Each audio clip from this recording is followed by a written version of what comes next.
In 1968, I was a student in Paris during a revolution, and I collected a lot of documents, which I've now contributed to the library. They should appear online by the time this film is viewed. So you'll be able to see on the internet newspapers and leaflets and magazines issued by students and workers in revolt in 1968. Allez parler au lieu de faire la musique, merde!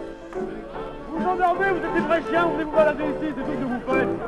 Alors on part 5 minutes et puis après on joue de la musique, mais il y a des gens ici qui viennent sans arrêt pour se balader. I was a student at Johns Hopkins University in the early 60s, and my teachers thought I could learn interesting things in Paris. It was the center of the cultural universe at that time. And so I went there, and then I came back a few years later after I had moved from Hopkins to the University of California, San Diego. In San Diego, I was studying with Herbert Marcuse, who was at that time a famous German Marxist revolutionary philosopher. For me, it was the most interesting place on the planet. So I wanted to go back. And it was exciting. But it was even more exciting when classes were interrupted by the revolution.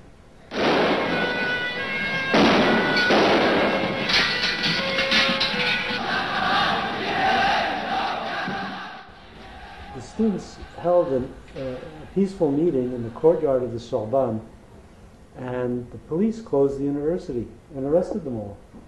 And the faculty was outraged at this intrusion, and the closing of the university seemed unnecessary to them. And there were a number of Nobel Prize winners, for example, who denounced the government,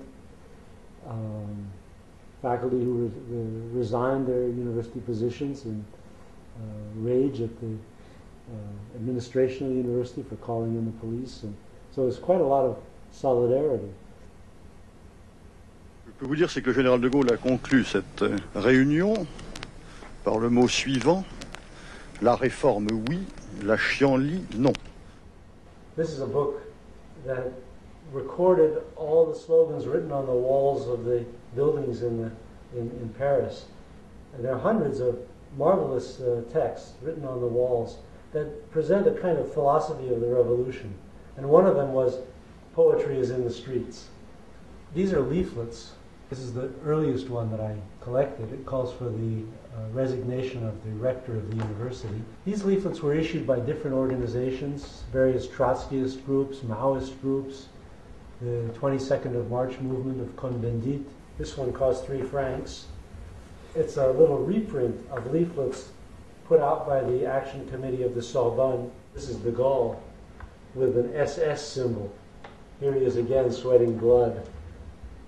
The newspaper Action came out daily for several months and documented the struggle.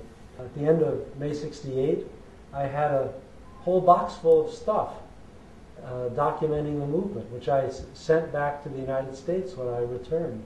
And that box sat in my office for many years, from 1968 until a few months ago, when I gave the materials to the library here to scan and put on the internet. Derrière leur car, ils se protègent avec leurs boucliers. Quelques boulons volent. Les étudiants maintenant essayent de renverser une 400... The night of the 10th of, was the 11th of May, there was a particularly intense struggle. The students built barricades all over the Latin Quarter, and the police gathered, and finally around 2 in the morning, the police attacked the barricades, and lots of people were injured. It was really violent.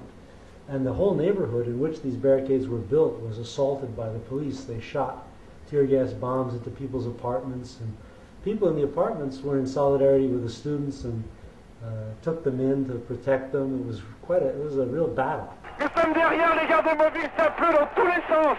C'est épouvantable, ce sont des dizaines, des centaines de cailloux, de pavés qui volent maintenant. Des voitures se rebrouillent. Aïe la vache, pousse-toi. Dans la main, il y a 2 voitures, 4 voitures qui sont retournées. Des grilles d'arbres. Des grilles d'arbres qui jonchent la rue. After that, Workers closed their factories all over the country. Eventually, about 10 million workers were on strike, and hundreds of factories were occupied by the workers.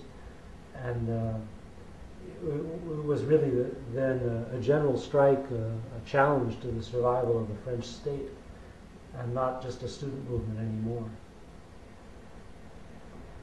You know, society is basically a collective myth, right? It exists because we believe in it.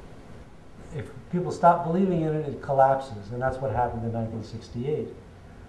The society, which looks so solid and stable, was liquefied.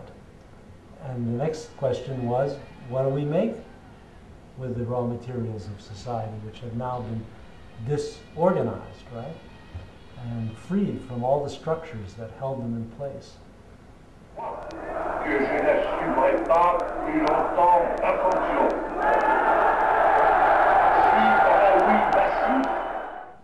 One day I was at the Sorbonne and a march started to form, and I asked, where are we going? And the answer was to the Renault factory. And this was the beginning of the strikes. And we were hearing of more and more factories being closed down. This strike was particularly significant because this factory, the Renault factory in Boulogne-Billancourt, was the launching pad for the Popular Front in 1936 when it was occupied by its workers. That's me, reading a leaflet in the background. After that picture appeared, I was very panicked. I remember I went to my neighborhood cafe for breakfast the morning after this paillage appeared, and the barman said, "Hey chef, vous êtes dans le journal." I said, "What do you mean?" He said, "You're in the newspaper." And he showed me this picture, and I was panicked immediately because the police were going around Paris rounding up foreign students and sticking them on airplanes without even giving them time to pack. I didn't want to get caught. So I remember I went out and got a haircut. I got a different pair of glasses. I moved, went underground. Nous allons nous expliquer directement dans la rue. Nous allons pratiquer une politique de démocratie directe.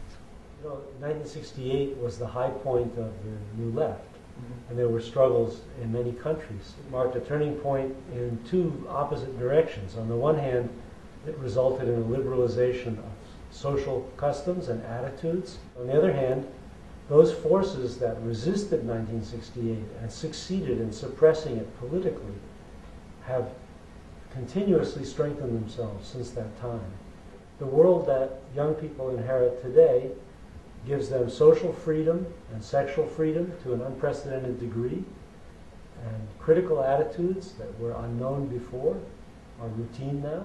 This is an important part of our history, and history is one of the keys to understanding your present.